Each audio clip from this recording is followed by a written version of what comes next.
Morning students, Hindi की ई पाठशाला में आपका स्वागत है। हिंदी ग्रामर में आज हम संधि के बारे में पढ़ेंगे। संधि से तात्पर्य मेल। संधि का अर्थ होता है मेल। जिस प्रकार दो पड़ोसी शत्रु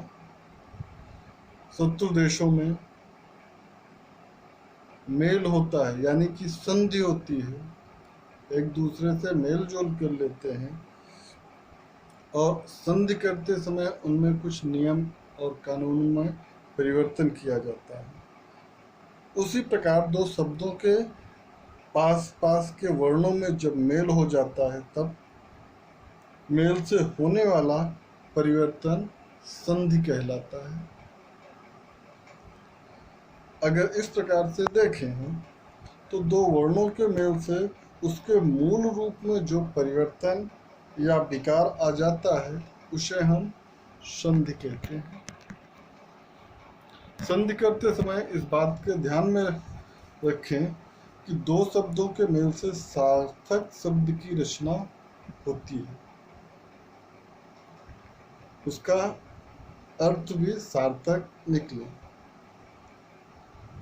फिर एक आता है उसी में संधि विच्छेद, यानी कि संधि का अर्थ है मिलाना और विच्छेद का अर्थ होता है अलग करना।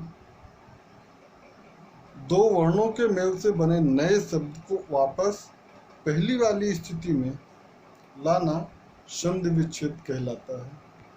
जैसे कि हम देखें कि चंद्रोदय,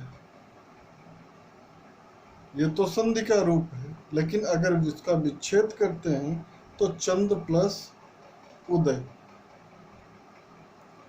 उसी प्रकार से पुस्तकालय, अब इसको अलग करें तो पुस्तक धन आलय।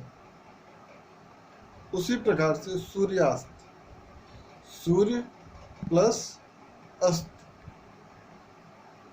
और फिर अगला शब्द नमस्ते, तो नमः प्लस ते आदि शब्दों का हम संधि विच्छेद करते हैं।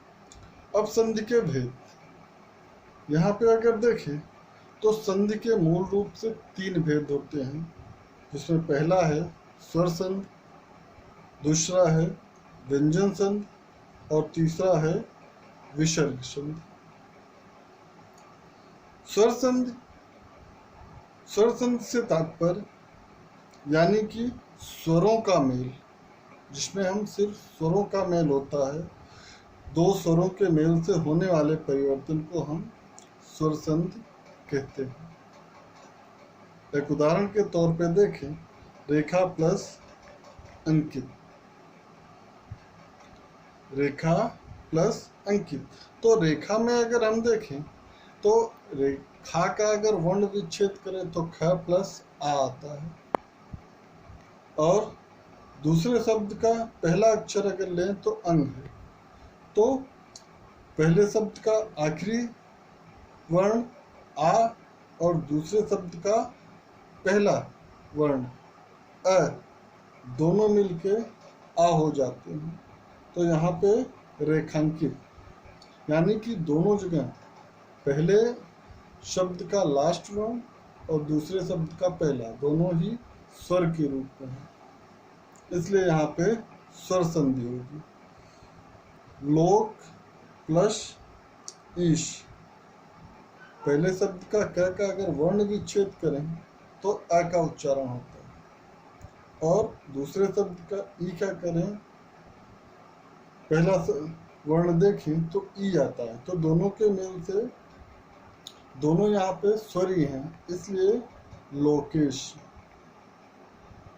तो अब अगर हम देखें स्वर संधि में, तो स्वर संधि के भी 5 भेद होते हैं, जिसमें से पहला है दीर्घ संधि, दूसरा गुण संधि, तीसरा वृद्धि संधि, चौथा यण संधि और पांचवा अयादि संधि।